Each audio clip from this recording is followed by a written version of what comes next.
Today, I am bringing you an interview with the driver of the number 0 Country Bumpkin Pro-4 modified car, Rob Richardi, and his owner, Tim Thibault. They show me around their garage and their cars, talk about what the Pro-4 modified series is, the struggles and the triumphs, and what's it like being a part of a local small racing team. I hope you enjoy and learn something along the way.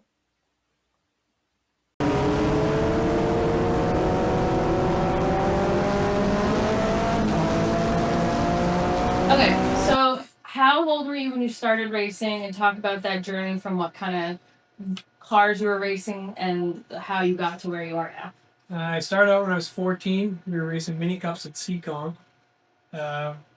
Basically, I fell in love with racing when I was really young. We used to go to Loudon every year. We had season tickets and fell in love with race cars and told my parents that I want to be a race car driver. And my father came home one day and surprised me with a mini cup car. We had no idea what we were doing.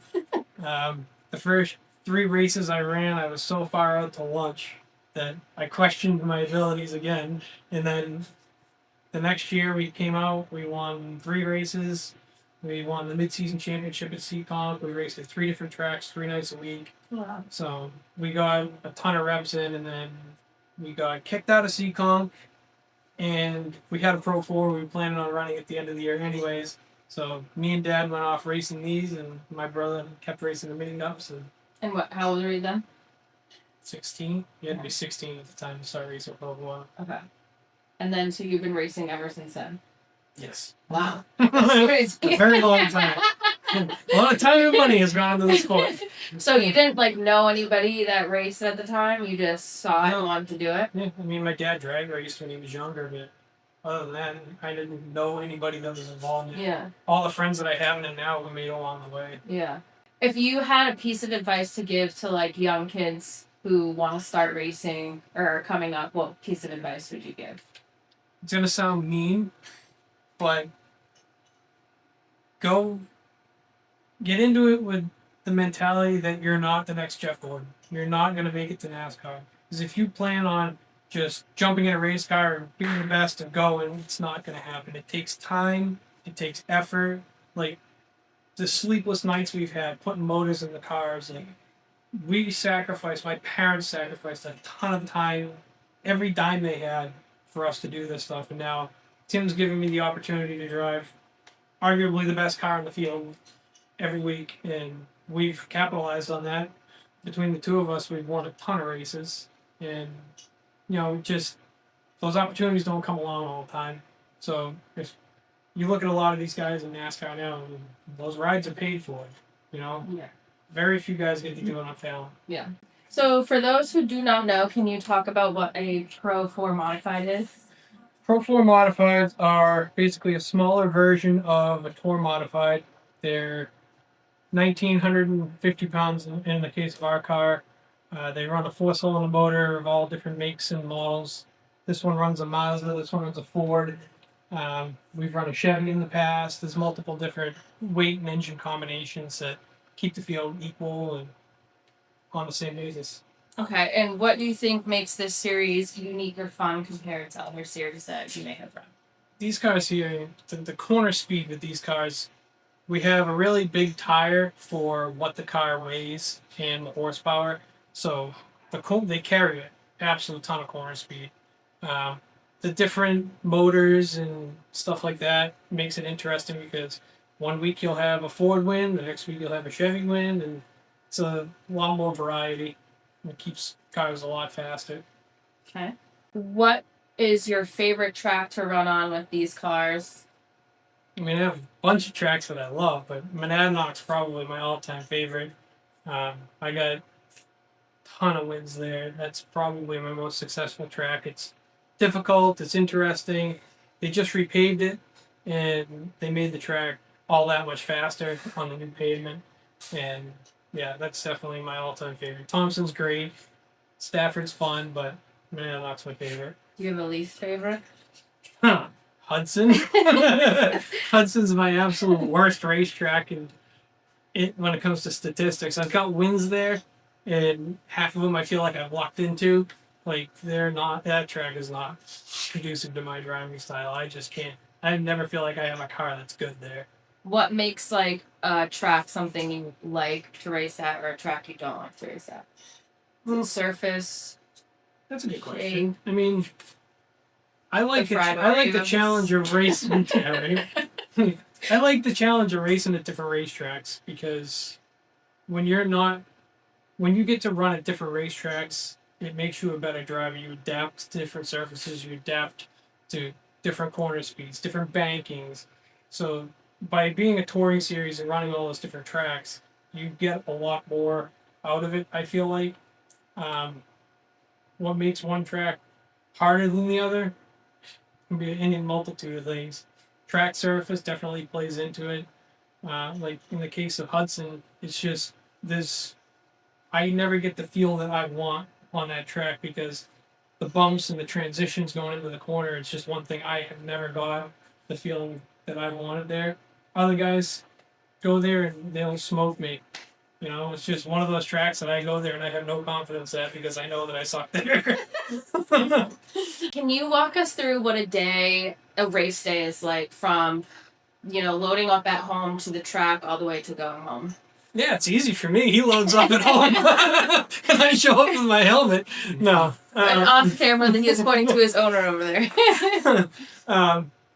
Yeah, I mean, so the first thing we do is during the week, we'll work on the car 2 or 3 nights, depending on what we feel we need.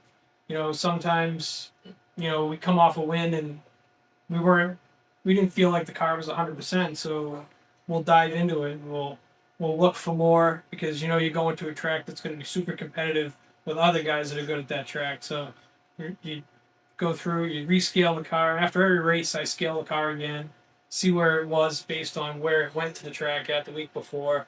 I always check my tires to see where they came in at based on where they were when I went out for the race. Um, we'll rescale it, get everything cleaned up, make sure there's nothing bent or broken, and then we'll load the thing up. He tows it up there, and when I get to the track, it's usually already unloaded. So, yeah, and then at the racetrack itself, like the first thing I do is I put the car up on jack stands. I normally have the tires on it that I'm gonna go practice at with, and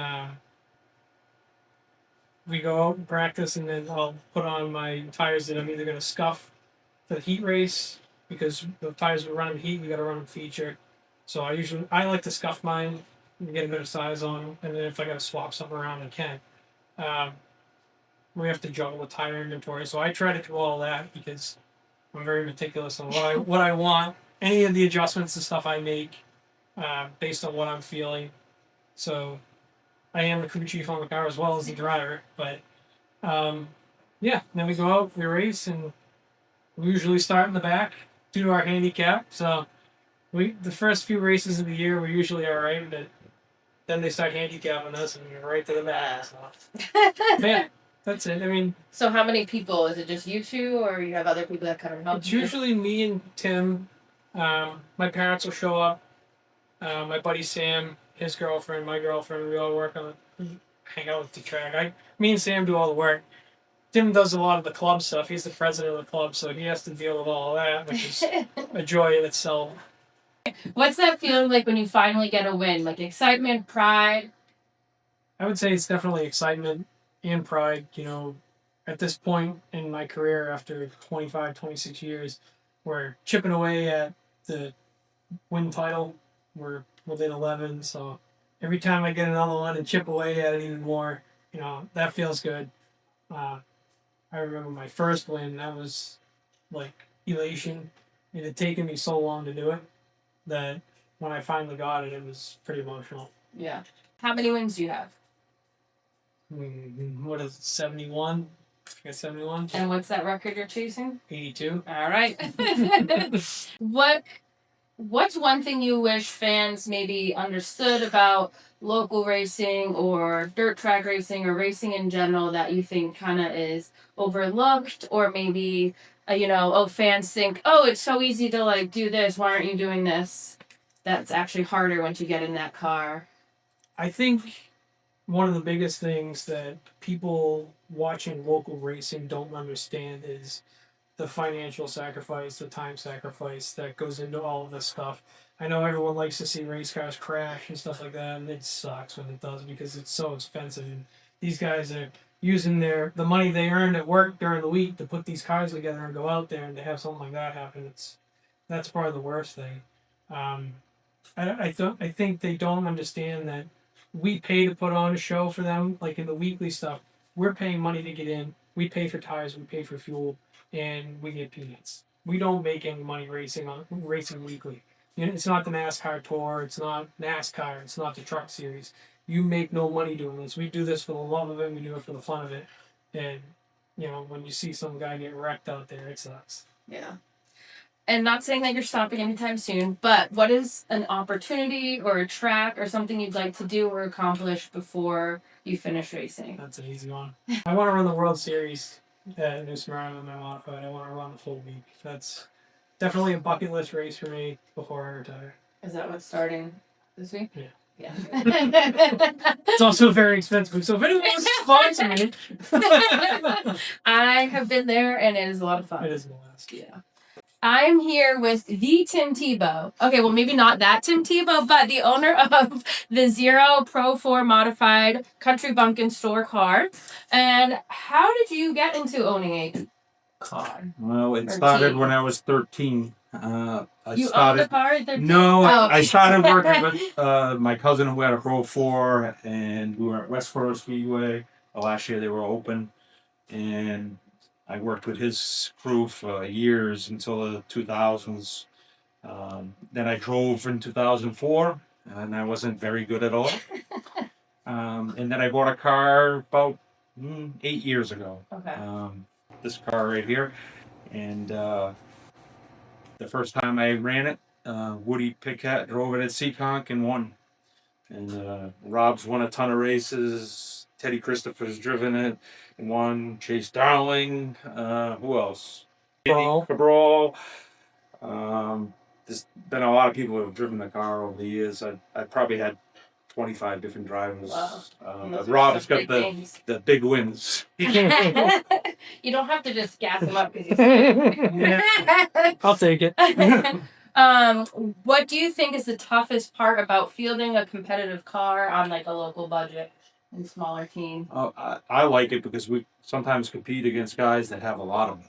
Mm-hmm. And I don't spend that kind of money on these cars, but we're competitive and we win a lot of races. So that's how I grew up. We built everything because we couldn't afford it.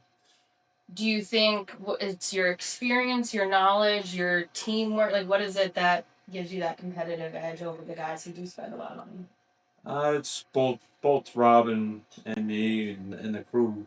We've been doing this for a long time, and it's not rocket science.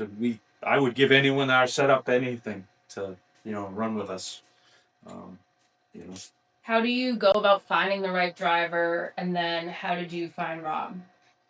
I don't remember how I found him, but I know the first time he drove, I think it blew up. This car. I drove that rat you had before that league with the caliber. My old cars, my first cars was really ratty and probably not safe, but it was my first car. Yeah. So you don't really know. Mm.